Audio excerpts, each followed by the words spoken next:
আজকে এখানে প্রায় শত শত বাস চট্টগ্রাম খেজুরতলা রিং রোডে দেখতে পাচ্ছেন যে পুরো রোড জুড়ে বাস আর বাস। বিশেষ করে ঈদকে কেন্দ্র করে যারা শহর থেকে গ্রামের বাড়ি যাবেন তারা এখান থেকে এই রিং রোড থেকে বাসগুলো সুন্দরভাবে এই যে রিং রোডের যে মেইন স্থান সেখান থেকে যেতে পারবেন।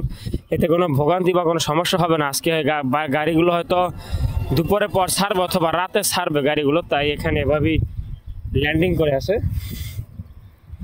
শত শত বাস বাড়ি যাওয়ার জন্য এভাবেই প্রস্তুতি নিয়ে আছে। চট্টগ্রাম খেজুরতলা এবং আকমলালির মধ্যস্থ স্থানে যে রিং রোডের রাস্তাগুলো আছে সেখানে এভাবেই অবস্থানে নিয়েছে।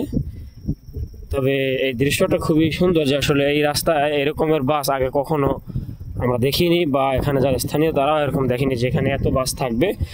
সকালের এমন দৃশ্য একটা অন্যরকম ফিলিংস মানুষের মাঝে। এখানে পুরো এরিয়াটা আমরা যদি বলতে চাই, এই পুরো এরিয়াটা জুড়ে এখানে শুধু বাস আর বাস, যেটা আপনাদের যে কাউকে মুগ্ধ করবে। পুরো একটা এরিয়া আশেপাশে যত রিং রোড, পুরো রিং রোড জুড়ে এভাবে বাসে সয়লাব।